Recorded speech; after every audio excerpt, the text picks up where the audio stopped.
Nutrition can be so confusing, especially when it comes to losing weight.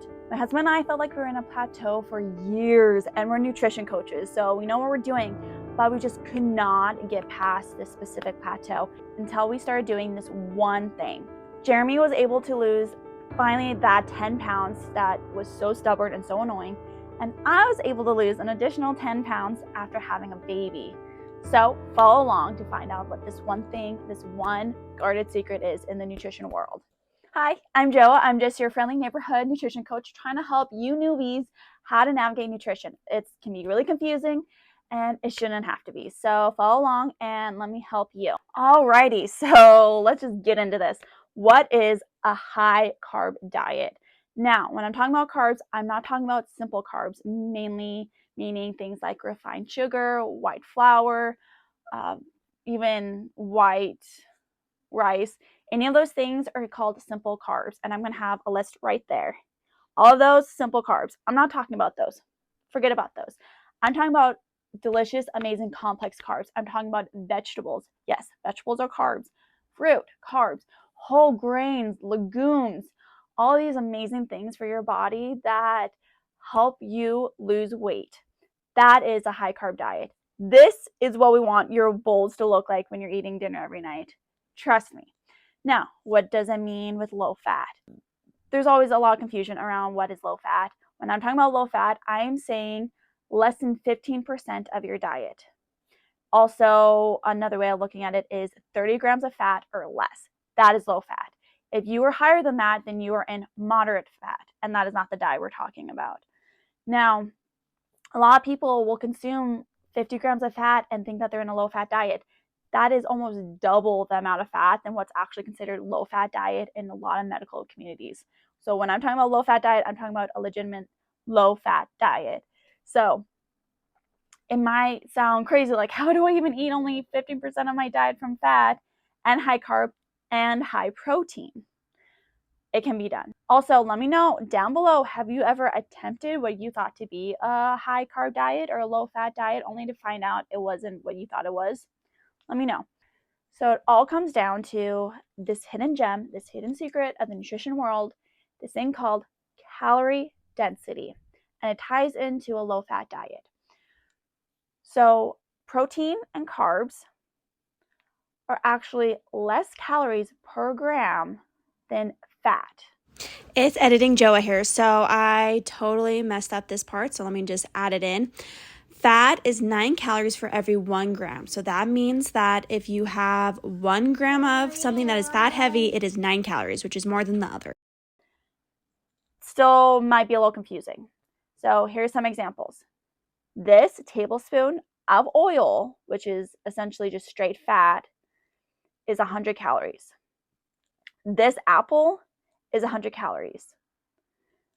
Now, they're not the same amount of grams. Obviously, one weighs way more than the other one. So how are they different? It's because the apple, although it has carbs, fat, yes, all whole foods, all whole plant foods have all three, the carbs, fat, and protein. It is primarily carbs. So that means the majority of its calories come from carbs. So that means you can eat this whole apple for the same amount of calories of this oil. Here's the question. Which one's going to fill you up? So we know that if you're trying to lose weight, last thing you want to do is be hungry. So that's why I'm all about calorie density, eating more food, bigger mass, for less calories. Now, some people will say, well, it won't keep you full. It will. It will. If you are eating this amount of food regularly, you're going to stay full. The thing that people don't understand is they still eat those little bowls. They consider something like this a meal. No. When you're following calorie density, you are now eating in mass. You are eating a crap ton of food, which is how I love to eat. So you can eat a crap ton of food for less calories. Now, I understand how confusing it can be to completely turn your diet upside down. It can be really confusing to learn how to eat without oil, especially when you're cooking and whatnot. But trust me, it's worth it. When you only have about 1,500 to 2,000 calories to use when you're trying to actively lose weight, you don't want to waste 500 calories just on oil because it's not going to fill you up. So it's almost pointless. I'd rather spend that 500 calories on a whole nother meal. Trust me. Now, if you're still lost, you're like, I don't understand. How is it that a high fat diet is less food than a high carb diet? Well, look at this diagram. Does this help? Let's hope my husband put a diagram in there, or else this is going to just look silly.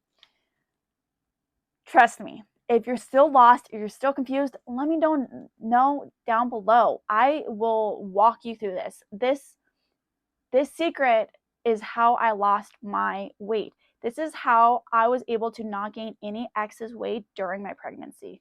So this was me 3 weeks postpartum because I follow a high carb diet. This is my husband through following a high carb diet. I hope that helps kind of jumpstart some of your questions and everything you have. And always remember, don't just blindly follow people you find online. I'm just trying to spark some conversations. From this point, go research some good doctors, and I have links down below of some good doctors you should look into that will better explain calorie density.